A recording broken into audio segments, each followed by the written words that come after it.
You know, if you get caught, is it worth losing all of what you have right now? So, I mean, to a certain degree, he can speak because, you know, being a caddy, you would think that he has developed some kind of friendship with Tiger on and off the course, even though some people say that, you know, they don't hang out with their caddy off the course. So we don't know about that, but he does. He hangs out with his caddy all the time. So, I mean, he has a little bit to say so, well, just an opinion, especially from a good friend like that. Yeah, you would expect his caddy to at least chime in with, I guess, how he feels about, like, hey, like, make the responsible decision and do what you know is right. And right after this break, we'll be right back on the mic.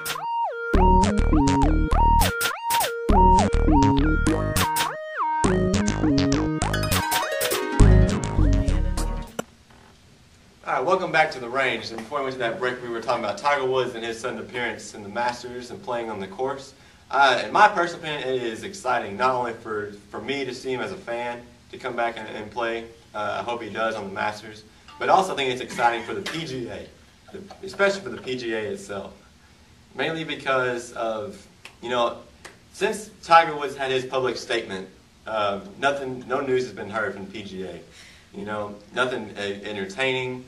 You know, the tournaments that have been played beforehand were just terrible. You know, they weren't good. Nobody wanted to watch them.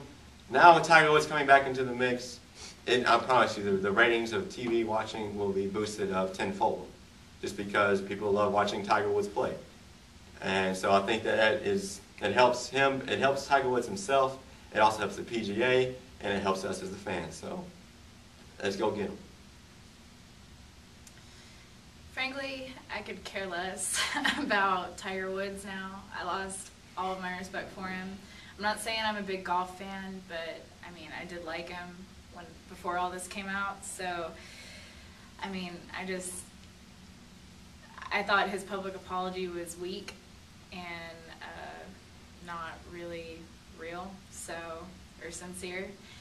Kind of forced, I think, probably to get back some good attention and some good light. So that's just how I feel about it. I don't feel like just because he's a millionaire golf player, I don't think he should be excused for his behavior. So that's how I feel about it. Plus his wife is gorgeous, so he's stupid.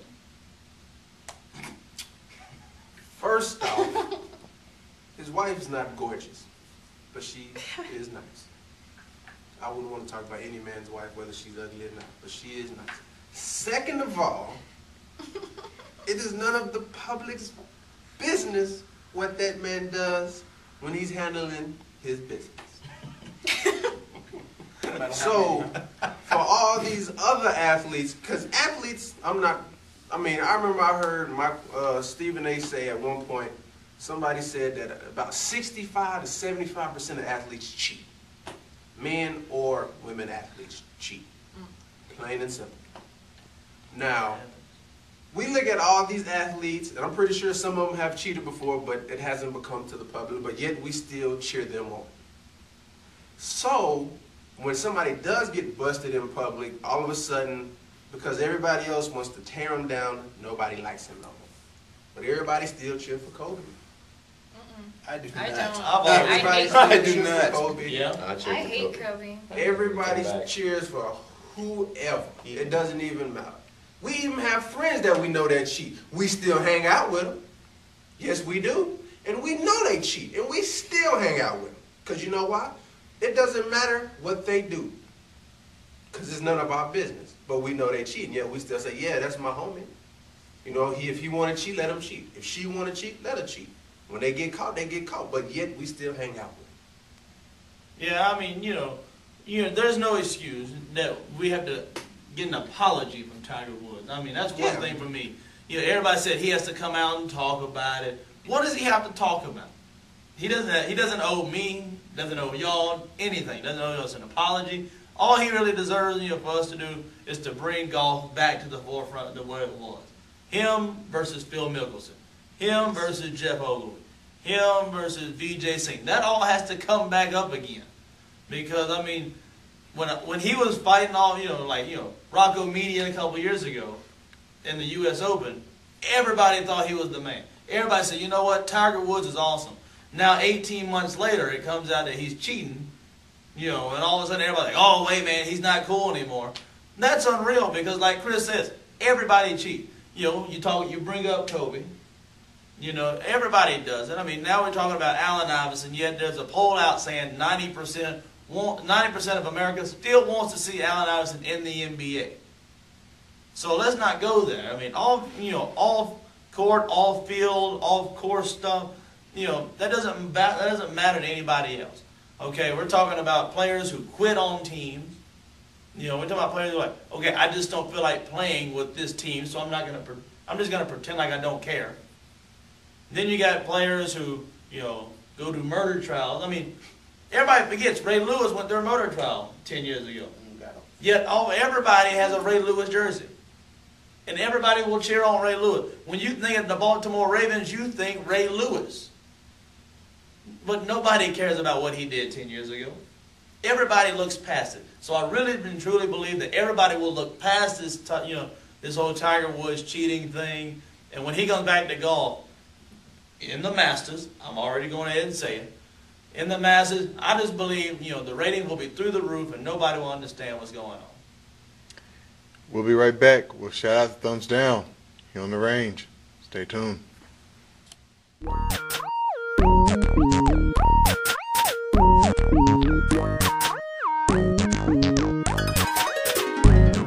Welcome to my favorite segment, Shots Outs and Thumbs Down.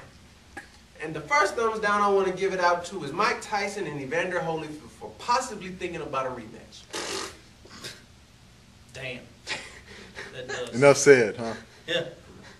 I'd like to give a shout out to Mike Moses' runner Manuel Morales for getting first place in the 2400 tonight and in the mile tonight. Beat about 5 8th graders because they ran them, combined them both together. Came in second place overall, beat about 5 8th graders who supposedly run cross country. So, congratulations, buddy. I want to give a special shout out to Savannah Sloan and Ben Maxey. They are getting married this couple days, and I want to wish them the best of luck in their marriage. Shout out to St. John's basketball team for just demolishing UConn men's basketball. Who knew? I'd like to give a shout out to UNT and all my friends there. Antoine Matlock plays for the basketball team. Lauren Williams, Kelsey Kimball, two of my best friends. Miss them. Yeah. She was about to get that Oscars. Anyway, I want to give a shout out to the Vikings for having LaDainian Tomlinson come visit them this coming week. Yeah. I like to give a shout out to LaDainian Tomlinson for realizing he is no longer a feature back and notice he has to take a backup role. I want to give a shout out, much to the display of the rest of the panel, who lost tonight. I told you it was going to be on, and it is. I'm gonna give a thumbs down to Jim Sorgi. He just cannot get out the shadow of a Manning. He is now with the Giants. Yeah. Pass. I need to think about one. Okay, back to Chris. I want to give a thumbs down to Carl Edwards. Oh yeah. For what he pulled on the NASCAR track. For upending a fellow NASCAR driver. I don't know how to say Brad's last name, but he made him go airborne at over 190 miles per hour. I can understand getting somebody back, but there's just some ways you do it and some ways you don't. Wait till y'all get to pit road or whatever and just go sock the guy.